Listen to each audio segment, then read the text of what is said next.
Welcome everyone, this is Kerjims channel. Now we are back to our new episodes of 2 semi-running champions and comparison featured by League of Legends versus the Mobile Legend Bang Bang. But before that, please like and subscribe to my channel and don't forget to click the bell icon so you will be notified to our next episode video. Let's do this!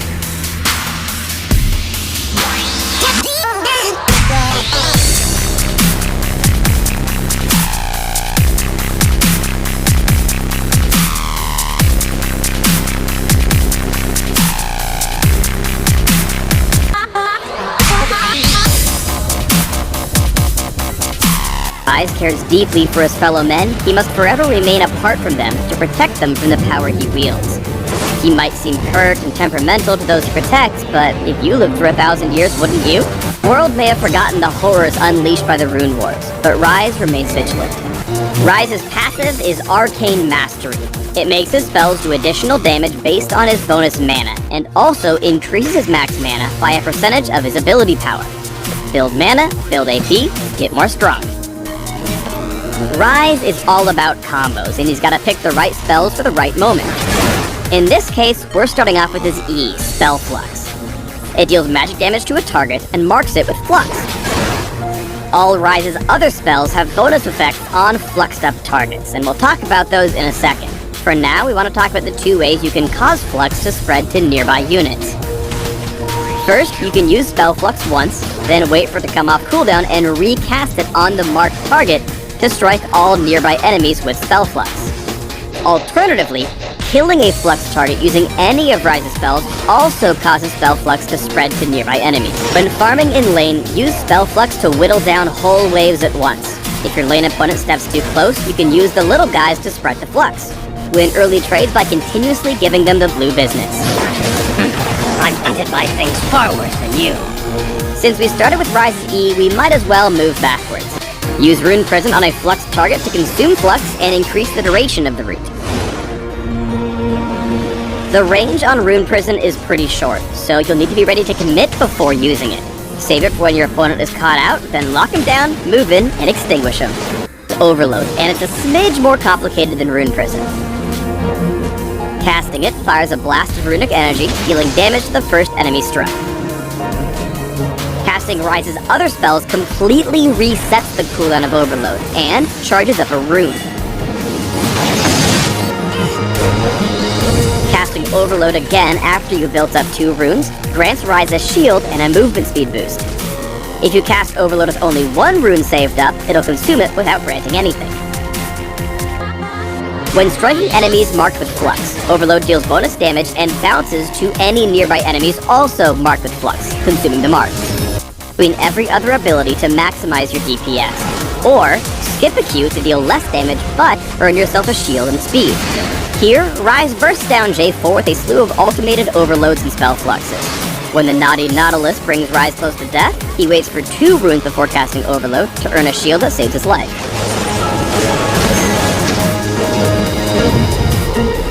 Ryze's ultimate is the thing that turns him into more of a team player. Casting Realm Orb opens a portal to a location a short distance away. A few moments later, Ryze and any other allied units standing at the entrance portal are warped to the target location. This applies to allied minions and champions, and works in combat, though it can be cancelled if enemies catch Ryze with crowd control while the ult charges. Otherwise, he can move and cast freely while the portal opens. Enemies and allies alike will have time to reposition around Ryze's portal before it activates, but there's only so much a poor Magus Ascendant can do when a pile of mummies and mages portals in on him. This was a triumph.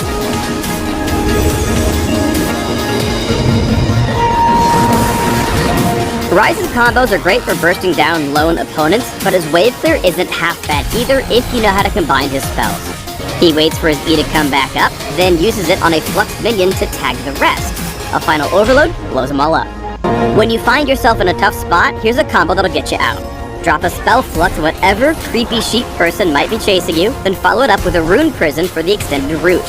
fling out an overload to swap in those sweet runes for a shield and some move speed. Then GTFO. When you need to drop tons of damage reliably, Ryze boosts his third overload with Spell Flux for increased damage. With no more spells left to cast, the Deathslinger is sent back to the Underworld, where it's much harder to get CS.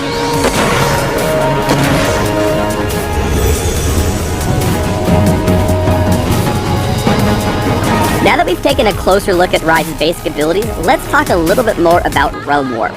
Sometimes Ryze's best play is to cut his losses and ult the heck out. After securing the Infernal Drake, Ryze's team is about to get smashed, so Ryze Realm Warps away. Don't be like this, Sona. Realm Warp is more likely to hurt your team than help them if they're not paying attention. Here, Ryze wanted to give Lucian a quick getaway, but Malphite was ready to go in, so instead of getting some help from an unstoppable force, Lee Sin got left alone. Some say he's still tilted. When your teammates sync up though, Realm Warp can easily win a fight. Ryze ults to deliver Aurelia to the backline, where she promptly dumpsters things. Although Ryze wound up taking a few years worth of crowd control from Annie and Vayne, his party portal ended up with a double kill. Huge success. Realm Warp's range is limited, but you can use it to catch teams mid-rotation with a brutal surprise attack. Here, Ryze brings Kennen and Amumu into the perfect spot to pop their ultimates. He then locks down Graves for the kill and activates his shield, blocking the poke from the fleeing Xerath. With Jhin and Xerath out of reach, he turns to finish off the rude Renekton chomping on his team's backline.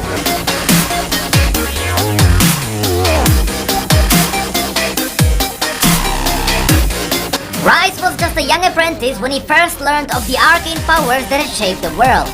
His master, a sorcerer named Tyrus of Helya, was a member of an ancient order whose mission had been to gather and protect the most dangerous artifacts in Runeterra. Ryze overheard Tyrus speaking in hushed tones with another mage, discussing something called world runes. When Tyrus noticed his apprentice, he abruptly ended the conversation, tightly clutching the scroll that never left his side. In spite of the Order's best efforts, knowledge of the runes began to spread. Few could even begin to understand their importance, or the sheer power held within them, and yet all saw them as weapons that could be turned against their rivals. Ryze and Tyrus traveled between the various people of Valorant, trying to quell paranoia and encourage restraint.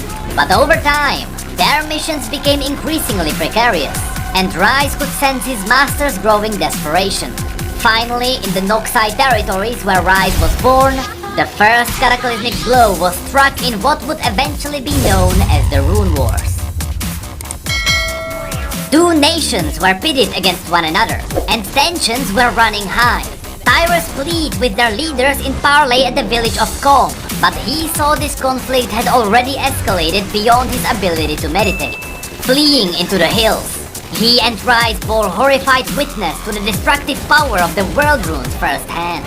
The earth fell away beneath them, the bedrock itself seeming to retch and squeal, while the sky above them recoiled as if mortally wounded. They looked back upon the valley where the rival armies had stood, and beheld insanity. Destruction on a scale so massive it defied all physical sense.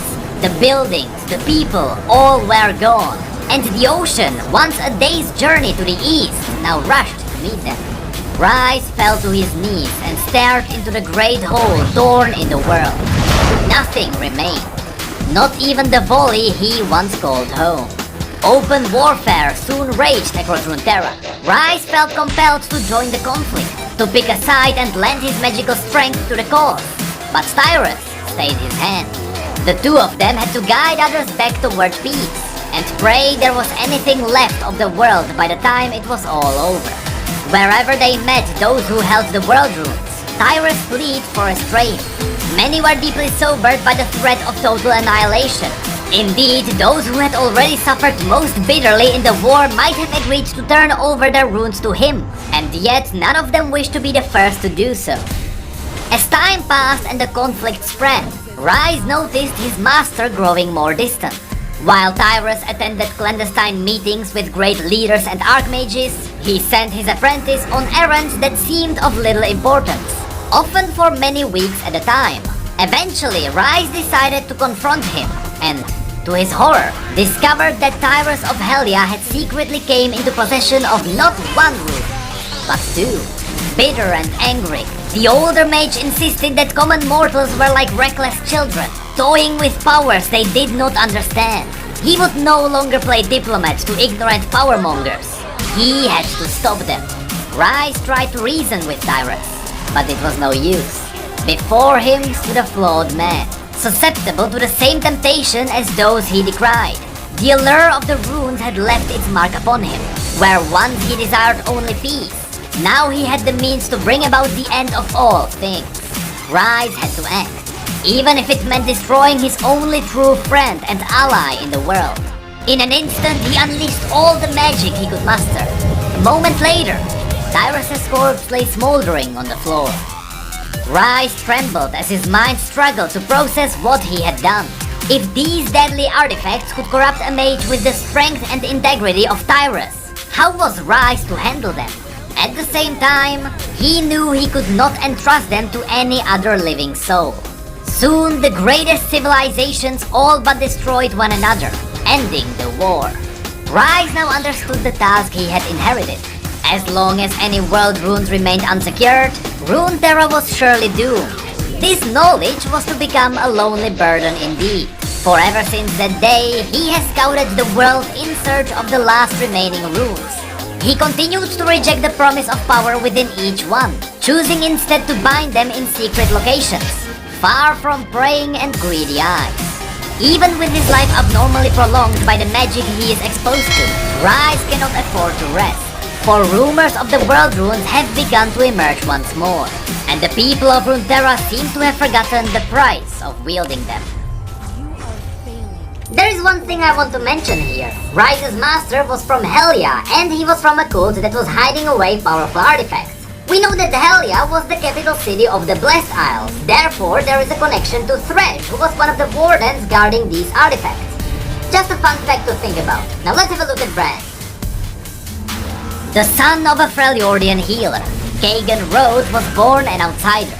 The little magic and herbcraft his mother possessed allowed them both to survive on the fringes of a small coastal community named Rygan's Reach. Friends were few and far between. Even as a young boy, he knew his father was an enemy reaver, and that he and Kagan, by extension, was the reason his mother was shunned. The villagers called him the Reaver Bastard. Kagan allowed his loneliness and resentment to smolder, often turning violent.